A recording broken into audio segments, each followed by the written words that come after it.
Doctor Mohammad Abid Hossain কর্তৃক রচিত নবীমুর পরশমণি আজকের এই গ্রন্থ প্রকাশ উপলক্ষে আয়োজিত সিরাত কনফারেন্সের শুরুতেই পবিত্র কালামুল্লাহ থেকে তিলাওয়াত। পবিত্র কালামুল্লাহ থেকে তিলাওয়াত পরিবেশন করছেন বিশিষ্ট ইসলামী চিন্তাবিদ ও মিডিয়া ব্যক্তিত্ব কারি মাওলানা শরীফ আহমদ হাজারি। এ পর্যায়ে পবিত্র কালামের তিলাওয়াত করছেন কারি মাওলানা শরীফ আহমদ হাজারি।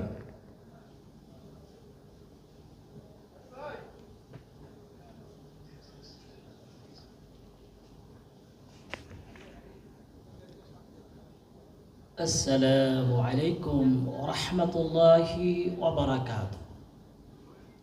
সম্মানিত অতিথিবৃন্দ, আমি এখন পবিত্র কোরআন কারীম থেকে তেলাওয়াত করব। তেলাওয়াতের পূর্বে একটি অনুরোধ করব যে আমরা যেন সবাই চুপ থাকি এবং পবিত্র কোরআন শরীফ শ্রবণ, যিনি তেলাওয়াত করবেন আমরা সকলেই শ্রবণ করব এবং চুপ থাকব। أعوذ بالله من الشيطان الرجيم.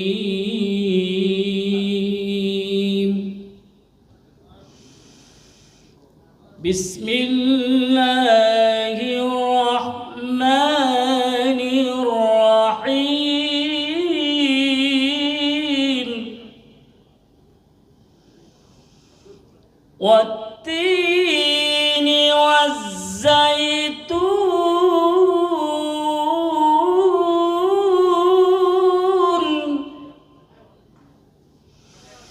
وطور سينين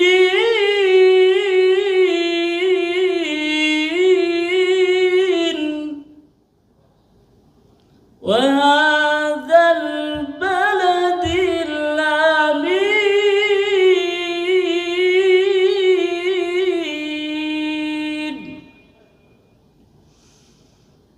لقد خلقنا الإنسان في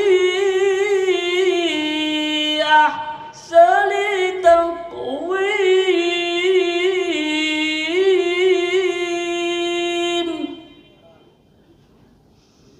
ثم رددناه أسفل سافلين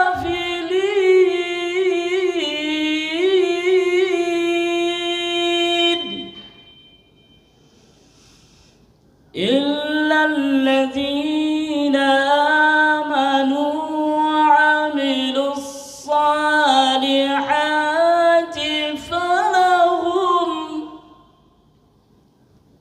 فلهم أجر غير ممنون.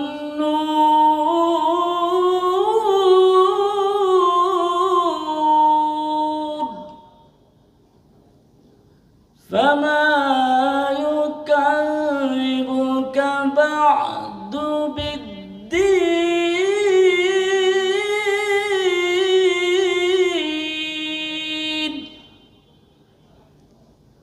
أليس الله بأحكم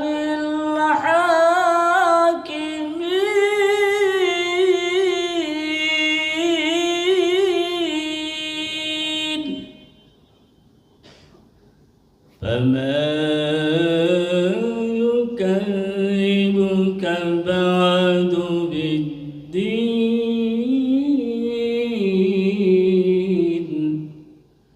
أليس الله بأحكم الحاكمين.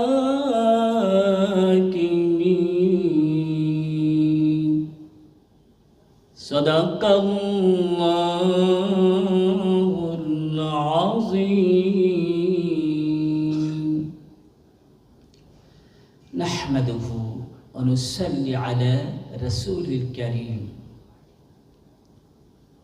পবিত্র কোরআনে কারীম থেকে যে সূরা ৩ তেলাওয়াত করেছি এখন তার তরজমা করছি।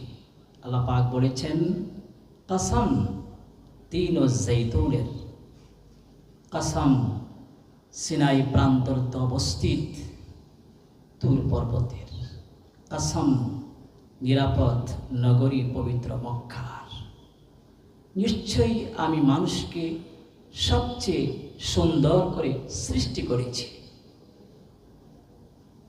অতঃপর তাদের কৃতকর্মের কারণে আমি তাদেরকে অধঃপতন করে দেই, লাঞ্ছিত করি, অপমানিত করি। কিন্তু যারা আল্লাহর উপরে ঈমান নিচ্ছে এবং সৎকর্ম করেছেন, তাদের জন্য রয়েছে আখিরাতে অফুরন্ত পুরস্কার। তারপরেও তারা কিসে আখিরাতকে অবিশ্বাস করে? আল্লাহ কি বিচারকদের মধ্যে শ্রেষ্ঠ বিচারক নন? ওয়া আখির দাওয়ানা আলহামদুলিল্লাহি রাব্বিল আলামিন। আসসালামু আলাইকুম ওয়া রাহমাতুল্লাহি ওয়া বারাকাতুহু।